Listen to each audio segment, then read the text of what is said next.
today. And of course, our interview is centered around the 10th anniversary that you are marking, for the forest conservation. And tomorrow, you just told me about the run that is scheduled to take place from around 8 a.m. Yes. Also to celebrate Eliud Kipchoge. Yes. And as I've been saying, the marathon will be live on KTN News, but also to mark the 10th anniversary. So I'd like us to start from you painting a picture for us of how the situation was back then, 10 years ago. 10 years ago. First of all, thank you very much for inviting me to be with you at KTN. KTN has been one of our champions for conservation of Karura Forest. I'm so happy to be here. 10 years ago, Karura was a no-go zone, a place where most people associated with murders, rapings, muggings, and corruption, because Karura was being divided up one acre by the other for those who had the power to be given things, and it was very well sought after by the land grabbers. It was a no-go zone because nobody cared about its security, so you as a woman would not even dare walk in that forest, even if you are in a group of people. People are being mugged, including even our own forester was being mugged in the forest. Wow. So it was really a bad situation. We came in because the laws changed in terms of the management of Kenyan forests. And that is really the beginning of the good story, that the laws changed. And in 2005, the new Kenya Forest Act was enacted. And in 2007, the implementation of the law came into force, and they created the Kenya Forest Service. Before then, it was a department in the ministry, So we now had the Kenya Forest Service. But in a certain section of the Kenya Forest Act of 2005, communities living adjacent to a forest were allowed to participate in the management of that forest resource. It was not widely spoken about, but we knew about it.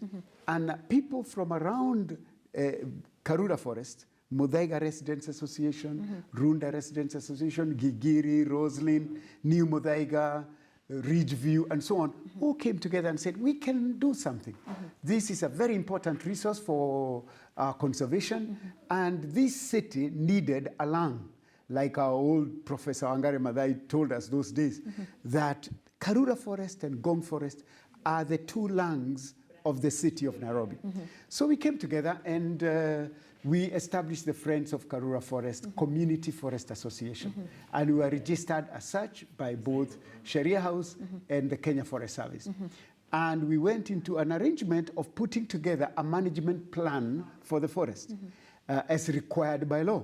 So we put together a 5-year development plan for the forest, which required a lot of money at the beginning. We didn't know where we would get it, but I can assure you that Kenyans wanted to protect the resource because Kenyans came through. Take us through the 5 years, because I would imagine it has not been easy. There are challenges, definitely. It was challenges. And of course, when you were starting, there are those goals that you set, Yes. things that you want to achieve. Take us through that. Our first goal was to secure the forest so that it would be easy even to do reforestation and so on.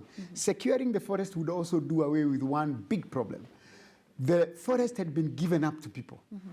And now we wanted to secure it so that those people who had titles could come forth and say, okay, you are fencing my property, and we can then square with them.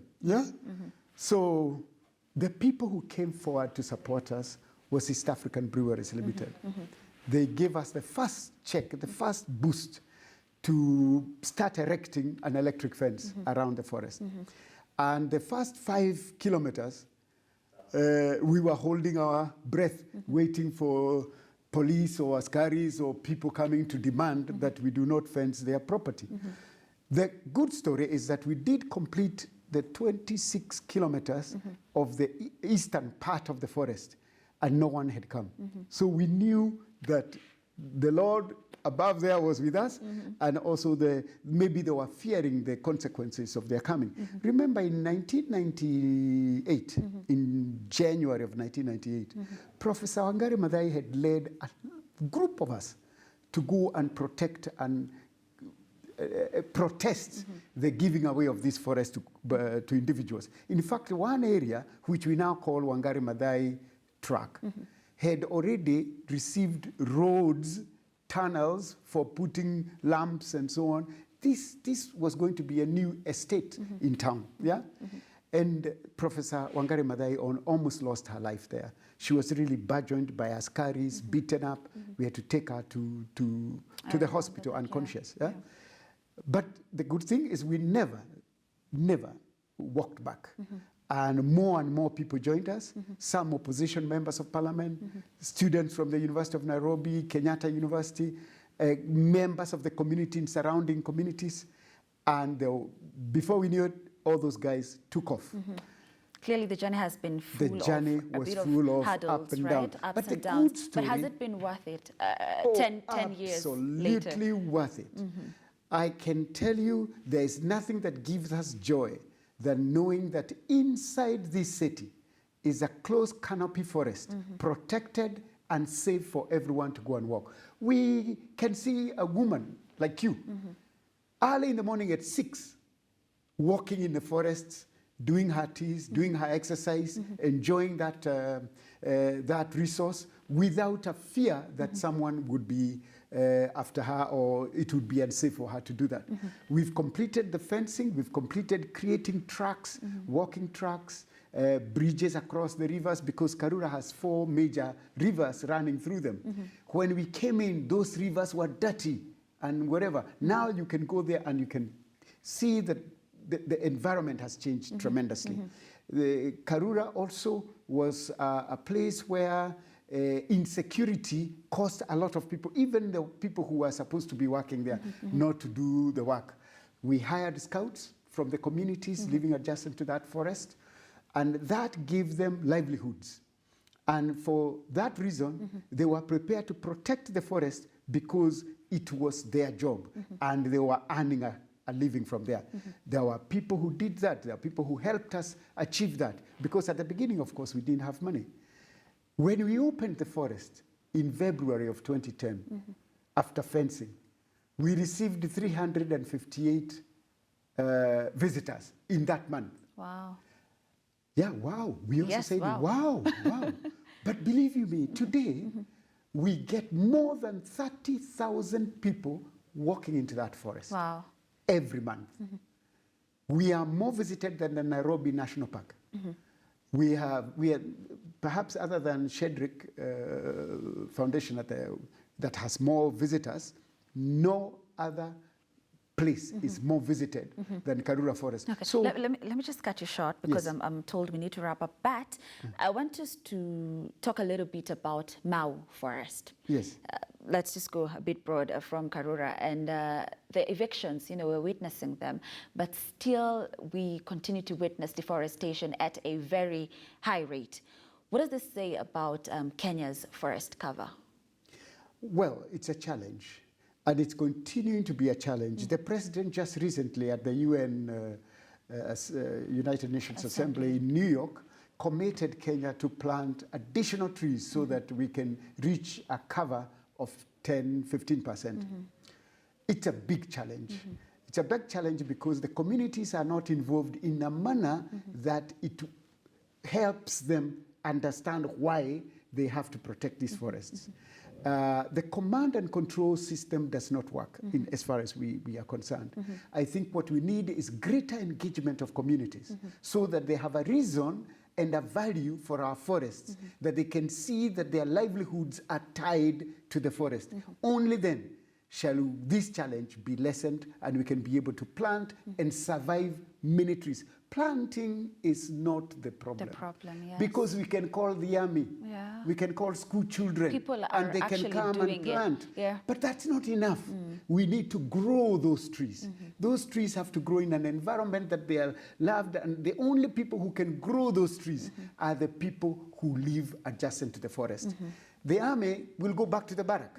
The school children will go back to school. But there are people in the community that can, and we need to engage them. Certainly. And they must feel engaged. Yes. But before I finish, because I know you're saying we are leaving, I want to say how grateful we are that tomorrow we are witnessing Eliud Kipchoge in an effort to break the world record. His own record. His own record. His own record. We call it world because nobody has done that. You're right. But he has been a great supporter of our forest.